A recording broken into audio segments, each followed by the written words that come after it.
أعوذ بالله من الشيطان الرجيم.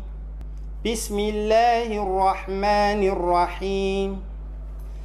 الحمد لله رب العالمين الرحمن الرحيم مالك يوم الدين إياك نعبد وإياك نستعين اهدنا الصراط المستقيم صراط الذين أنعمت عليهم غير المغضوب عليهم ولا الضالين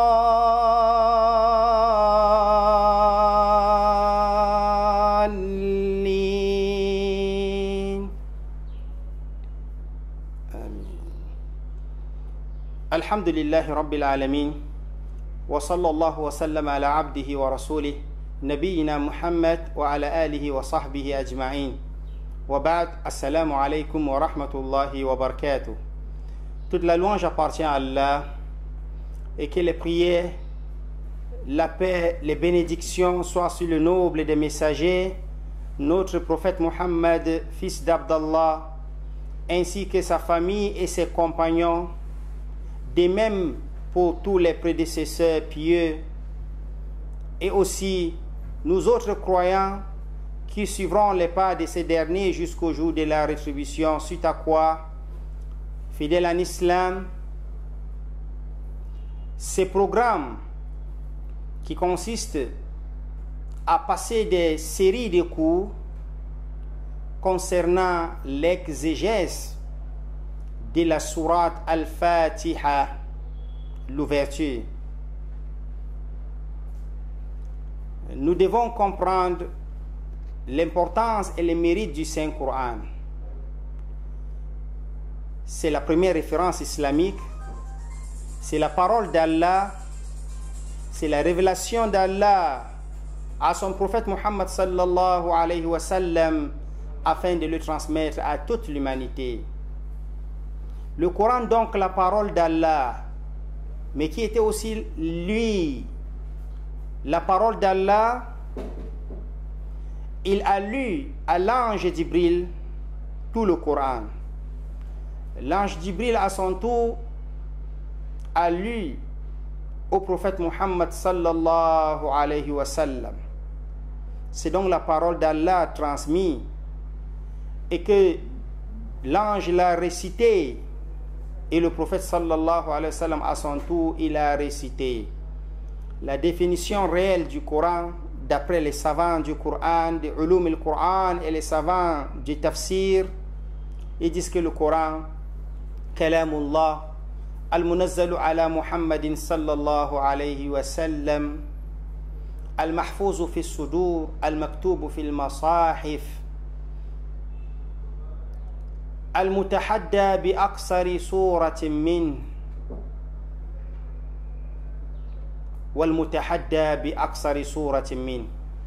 le Coran, c'est la parole d'Allah. La parole, c'est-à-dire il a lu avec son, avec les lettres. Nous devons croire à cela. Allah le Très-Haut nous dit dans le Saint-Coran, كَذَلِكَ لِنُثَبِّتَ بِهِ فُؤَادَكَ وَرَتَّلْنَاهُ تَرْتِيلًا. Dans ces versets, Allah dit qu'il a lu le Coran. وقالوا لولا نزل عليه القرآن جملة واحدة dans la sourate Al-Furqan كذلك لنثبت به فؤادك ورتلناه ترتيلا. Allah a lu donc le Coran. Il a dit nous l'avons lu, récité avec tajwid. C'est ça la parole d'Allah. Et il a demandé à son prophète de le réciter aussi avec tajwid de la même façon qu'il a entendu. قم الليل إلا قليلا نصفه أو ينقص منه قليلا أو زد عليه ورتل القرآن ترتيلا. كلام الله المنزل على محمد. C'est la parole d'Allah qu'on a fait descendre au prophète Muhammad sallallahu alayhi wa sallam, qui est différent de la parole d'Allah révélée à d'autres messagers tels que Moussa, tels que Isa. C'est la parole d'Allah révélée au prophète Muhammad sallallahu alayhi wa sallam. Le prophète l'a mémorisé, ses compagnons l'ont mémorisé, les croyants l'ont mémorisé jusqu'à la fin des temps par cœur. Al-Mahfouzu fi sudur. Al-Maktubu fi al-Masahif, c'est cette parole qui a été écrite sur les feuillets Aujourd'hui, nous avons le Coran entre nos mains, dans les feuillets écrits, en document, un livre. C'est pourquoi on dit ذلك الكتاب لا ريب فيه هدى للمتقين المكتوب في المصاحف. Mais surtout le Coran a été exemple de défi aux mécréants, aux non-croyants. S'ils démentent cela, qu'ils les amènent son semblant, qu'ils essayent d'imiter ne serait-ce qu'un verset. Et enfin Allah a dit قل إن اجتمعت الإنس والجن على أن يأتوا بمثل هذا القرآن لا يأتون بمثله ولو كان بعضهم لبعض ظهيرا. Même si tous les hommes pouvaient se réunir du premier jusqu'au dernier, avec tous les djinns du premier jusqu'au dernier, afin d'amener l'exemple de ce Coran, même si c'est un seul verset, ils ne pourront en aucun cas, ceux-là qui ont essayé d'imiter le Coran, ils sont tombés en vain, ils n'ont pas reçu, même s'ils étaient parmi les plus éloquents des Arabes. Alors, frères musulmans, pendant ce mois béni, nous allons poursuivre des cours en ce qui concerne l'exégèse, le commentaire, l'explication ou le tafsir de la sourate al-Fatiha, mais sous forme de séries de cours. En réalité, on ne peut parler du tafsir qu'après un bref préambule de ce domaine appelé tafsir. Le Coran, quand il est descendu, le prophète sallallahu alayhi wa sallam a expliqué aux compagnons, bien que c'était l'arabe, ils étaient des arabes éloquents, maîtrisant les langues, mais seulement la parole d'Allah était plus lourde.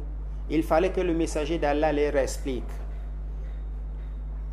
Et Allah a dit à ce sujet, وَأَنزَلْنَا إِلَيْكَ الذِّكْرَ لِتُبَيِّنَ لِلنَّاسِ مَا نُزِّلَ إِلَيْهِمْ. Nous t'avons révélé, nous t'avons fait descendre le rappel. لِتُبَيِّنَ لِلنَّاسِ, pour que tu expliques. Le prophète a donc expliqué ce Coran, d'où vient le tafsir. Il a expliqué ce même Coran en arabe aux Arabes.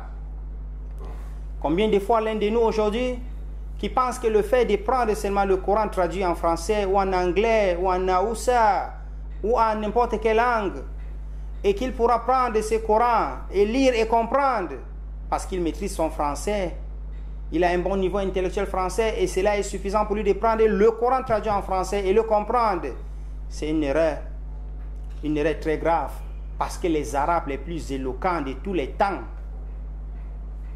bien que le Coran est révélé en arabe, ils en avaient besoin que le prophète sallallahu alayhi wa sallam leur explique. Beaucoup de versets. Parfois le verset descend en bref, regroupé, et le prophète sallallahu alayhi wa sallam les détaille et il explique. Parfois même un mot du Coran les échappe et ils ont besoin que le prophète sallallahu alayhi wa sallam leur explique. Parce que le Coran, dans ce qu'il regroupe, il y a trois catégories. Premièrement, le Coran parle d'Allah. Le Coran parle d'Allah. Le droit d'Allah, l'adoration d'Allah, seul sans l'associer. Et qui est Allah? Deuxièmement, le Coran nous parle des droits et des voies des croyants, c'est-à-dire la prescription, les recommandations, les ordonnances et les interdictions, en bref la loi. Le Coran parle d'Allah, savoir qui est Allah et comment l'adorer, et qu'il mérite seul d'être adoré, c'est la tawhid. Deuxièmement, le Coran nous parle des droits, de la loi en général, de la jurisprudence, mais aussi des différentes lois, en bref, un mode de vie. Et troisièmement, le Coran nous parle des qisas, raconte des histoires. Le Coran nous parle des histoires, que ce soit des prédécesseurs ou du futur, et dans son sens général. Lorsqu'il parle d'histoire, il parle de l'invisible, il parle de ce qui va se passer Yawm al-Qiyamah, il parle de l'histoire des prédécesseurs et il nous relate l'histoire de ceux qui nous ont dévancés, etc. En bref, dans l'ensemble, c'est ça les différents thèmes du Coran. Et chaque thème est développé. Lorsqu'on parle de l'explication ou l'exégèse du Saint-Coran, on parle d'une méthodologie bien tracée selon les savants du domaine. À l'instant, j'ai démontré que les Sahaba étaient les premiers qui en avaient besoin de l'explication du Coran par le prophète sallallahu alayhi wa sallam. Ensuite, après la mort du prophète sallallahu alayhi wa sallam, la première génération qui sont les Sahaba, les compagnons, à leur tour, ont expliqué le Coran, des différents versets aux tabi'in. Les tabi'in, la deuxième génération, a hérité des compagnons. À leur tour, ils ont transmis aux tabi'in. Ainsi de suite. Ce qui nous amène à expliquer ce qu'on appelle usus al-tafsir ou bien ce qu'on appelle anwa al-tafsir. C'est pourquoi l'exégèse du Saint-Coran ou c'est fait par ce qu'on appelle al-tafsir bil ma'thur ou ce qu'on appelle al-tafsir bil ma'qul. On explique le Coran selon les traces et selon les explications qu'on a eu à recueillir des textes qui proviennent du prophète sallallahu alayhi wa sallam, en passant par ses compagnons, en passant par les tabi'in, en passant par les tabi'in. C'est ce qu'on appelle al-tafsir bil ma'thur. Lorsqu'on amène un verset, on dit son explication, son commentaire, c'est ceci, c'est là. Le prophète a dit dans le hadith. Les sahaba ont dit au sujet du verset. Les tabi'in ont dit au sujet du verset, ainsi de suite. Le deuxième volet, c'est ce qu'on appelle al-tafsir bil ma'qul. Le tafsir, mais selon la logique. Et là, généralement, c'est au niveau des versets où on n'en a pas besoin d'une explication quelconque des fonds. D'où on parle de la littérature, on explique le Coran selon la langue arabe, selon la connaissance des mots de la langue arabe, selon la coutume reconnue de ces peuples, selon les traditions de ces peuples, ainsi de suite. Alors, les savants ont essayé de résumer tout ceci en parlant des étapes du tafsir. Lorsque nous venons prendre un verset dans le Coran pour faire son tafsir, il faut passer à plusieurs étapes. La première étape, est-ce que ce verset coranique est commenté et expliqué par un autre verset dans le Coran? C'est ce qu'on a appelé tafsir al-Qur'an bil Qur'an. Donc, parlant de ces étapes, nous allons retarder lors de la deuxième assise, Inch'Allah, afin de parler des 4 étapes ou les 5 grandes étapes pour expliquer un verset coranique. Sur ce, nous nous arrêtons pour cette première assise ici, sur ce cours qui est l'explication ou le commentaire ou l'exégèse du Saint-Coran, précisément la sourate Al-Fatiha, les séries de cours. A'udhu billahi minash shaytanir rajim. Bismillahir rahmanir rahim. Alhamdulillahi rabbil alamin. Ar-rahmanir rahim. Maliki yawmiddin.